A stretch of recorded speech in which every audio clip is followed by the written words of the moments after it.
स्वागत है आपका ब्रेक के बाद। मोदी जी के सफाई सत्याग्रह की शुरुआत हो चुकी है और इसी की दिशा में आगे बढ़ने के लिए जनता से जुड़ने का आह्वान किया गया है। जनता को शपथ दिलवाई गई है कि आप इस पूरे अभियान में अपनी भागीदारी को सुनिश्चित करें और इस पूरे मुद्दे पर लगातार हम बातचीत कर रहे हैं। खास मेहमान लगातार हमारे साथ बने हुए हैं। ब्रेक से पहले चंद्रशेखर जी और हमारे साथ राजेश शर्मा है, वो किसी बात का जिक्र करते हैं। चंद्रशेखर जी, आप बताइए। राजेश जी कह रहे थे, मैं वो सुनना चाह रहा था क्योंकि उनका जवाब देना बहुत ज़रूरी है। जी बताइए राजेश जी।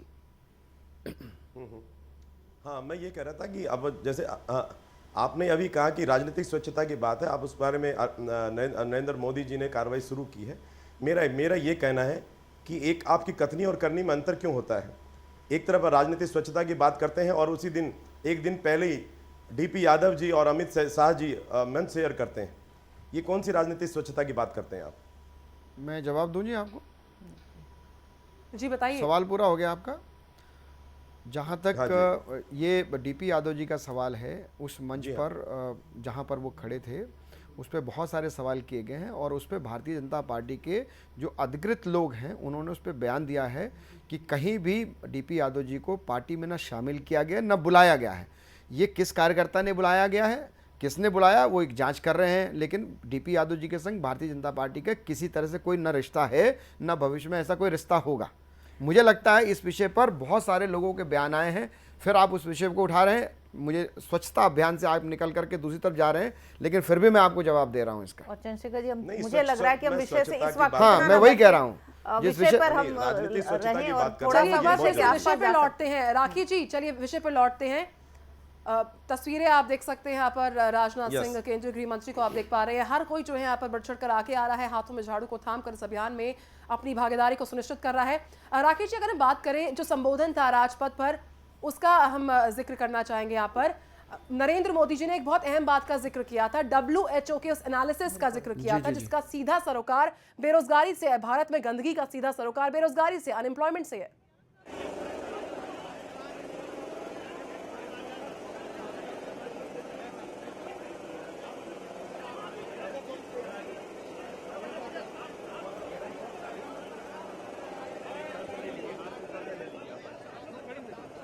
तो ये तस्वीरें आप देख पा रहे हैं। लौटूंगी मैं अपने सवाल के साथ अपने मेहमानों के पास, लेकिन तस्वीर आपको दिखा रहे हैं राजनाथ सिंह, केंद्रीय गृह मंत्री राजनाथ सिंह, इससे पहले अमित शाह, लाल कृष्ण आडवाणी और पार्टी के तमाम जो दिग्गज हैं, सरकार के जितने भी लोग हैं, वो सब इस स्वच्छ भारत अभियान में अपनी मौजूदगी को दर्ज करवा रहे हैं और लोगों को मोटिवेट कर रहे हैं।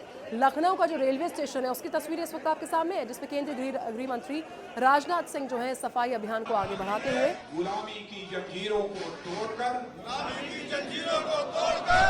मां भारती को शपथ ग्रहण समारोह लखनऊ के रेलवे स्टेशन पर आप देख सकते हैं। हम संकल्प करें गंदगी दूर करना, यही भारत माता की सबसे बड़ी सेवा है। मैं शपथ लेता हूं कि स्वयं स्वच्छता के लिए हर वर्ष 100 घंटे यानी कि हर सप्ताह 2 घंटे श्रमदान करके स्वच्छता के संकल्प को चरितार्थ करूंगा या करूंगी। ना गंदगी करूंगा, ना गंदगी करने दूंगा।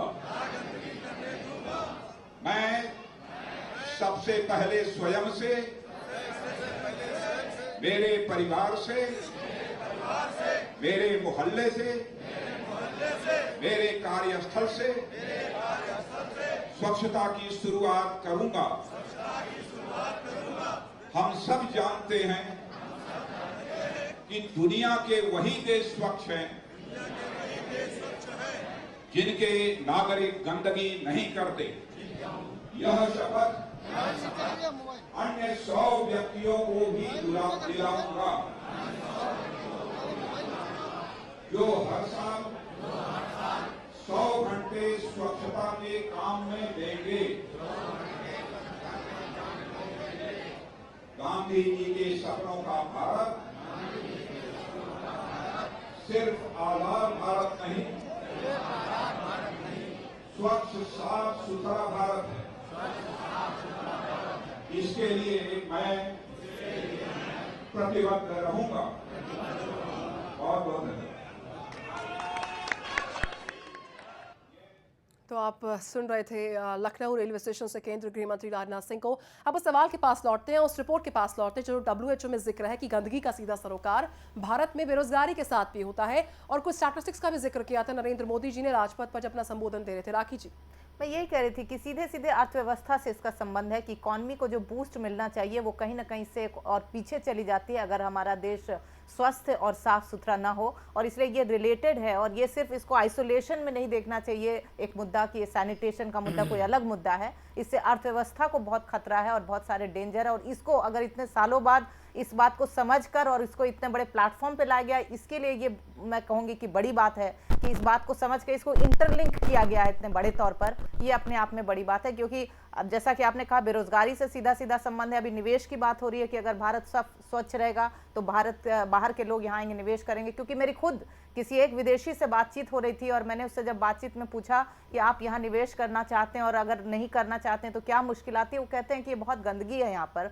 और ये बहुत मेसी, यानी कि बहुत यहाँ पर इंफ्रास्ट्रक्चर की जो तमाम समस्याएं वो नजर आती है। दो बड़े मुद्दे हैं जिनकी वजह से निवेशक यहाँ आने में घबराता है। तो ये पूरी अर्थव्यवस्था से जुड़े मुद्दे हैं, इसको अलग से देखने की फायदा नहीं होगा। इसको पूरे होलिस्टिक वे में, होलिस्टिक अप्रोच में इसको देखने की जरूरत है। बिल्कुल, इस लगातार चर्चा हो रही है स्वच्छ भारत अभियान की। नरेंद्र मोदी जी ने इस पूरे अभियान का नेतृत्व किया, अपने हाथों में झाड़ू को थामकर देश की सफाई का बीड़ा खुद उठाया और देश से अपील की कि आप इस अभियान में खुद को जोड़ें हमारे साथ। और एक सवाल का जवाब हम राखी बख्शी से ले रहे थे, आप सीनियर जर्नलिस्ट हमारे साथ हैं।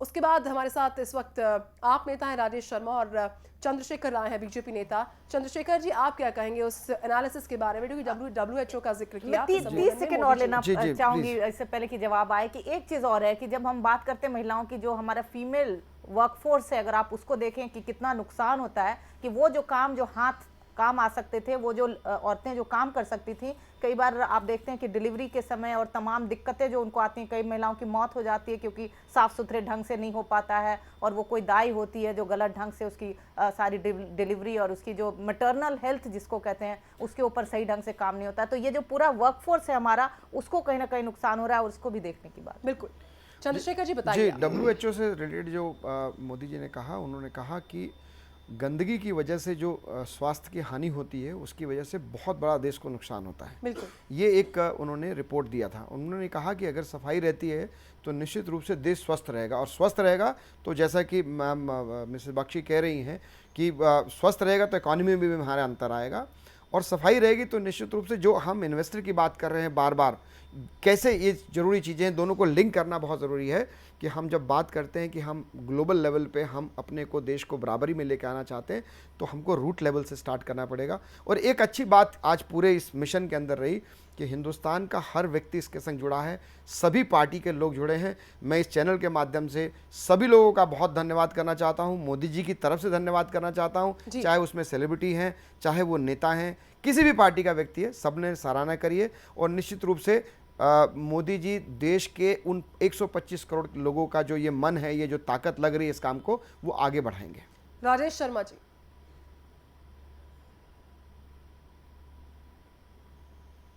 हाँ, मेरा यही कहना था कि भ्रष्टाचार इसकी मूल जड़ में है। ये जो इंफ्रास्ट्रक्चर की बात हो रही है, राखी जी ने इंफ्रास्ट्रक्चर की बात की है, चाहे वो हॉस्पिटल में हो, चाहे वो सीवेज लाइन में हो, सारा का सारा इंफ्रास्ट्रक्चर डिस्टर्ब हो रहा है ड्यू टू भ्रष्टाचार। मोदी जी को चाहिए, भ्रष्टाचार फंड तो बहुत है हमारे पास, पैसे की कोई कमी नहीं है, पर जो बड़े लेवल पर भ्रष्टाचार होता है, पैसा खाया जाता है, इसलिए न तो साफ सफाई पे ध्यान दिया जाता है, न मेडिसिन हॉस्पिटल्स में मिलती है। ये सारी चीज़ें भ्रष्टाचार मेन जड़ है इसकी। सरकार को पहला काम ये करना होगा कि पॉइंट आउट करके भ्रष्टाचार पे अटैक करना होगा, तो जो पैसा आता है वो नीचे तक पहुँचे और उसके लिए जो सफाई कर्मचारी है या जो उनके लिए बेसिक रिक्वायरमेंट है वो पूरी की जाए, तब इसका रिजल्ट मिलेगा। राजेश जी, आप कहना चाह रहे हैं कि जितने भी मुद्दे हैं जो कि यहाँ पर चैलेंजेस है सरकार के लिए इस पूरे मिशन में, उनके लिए अलग अलग टीम भी गठित की जानी चाहिए?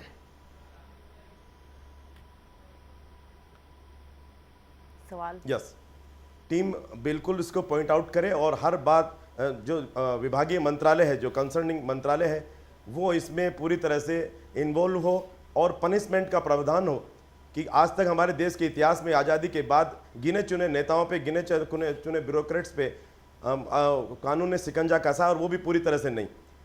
तो जब तक कानून का डर नहीं होगा और जो भ्रष्टाचारी हैं वो पैसा ऐसे ही खाते रहेंगे, तब तक कोई रिजल्ट आना नामुमकिन है। बिल्कुल। तो यहाँ पर स्वच्छता को निर्धारित करने के लिए, स्वच्छता को सुनिश्चित करने के लिए, अपनी अपनी भागीदारी को यहाँ पर सुनिश्चित करने के लिए हर किसी को उन तमाम अहम बिंदुओं को खास तौर पर ध्यान में रखना होगा, जिससे इस स्वच्छ भारत मिशन को साकार करने में आगे आएँ और इन तमाम चुनौतियों से हम ओवरकम कर पाएँ, पार पा पाएँ।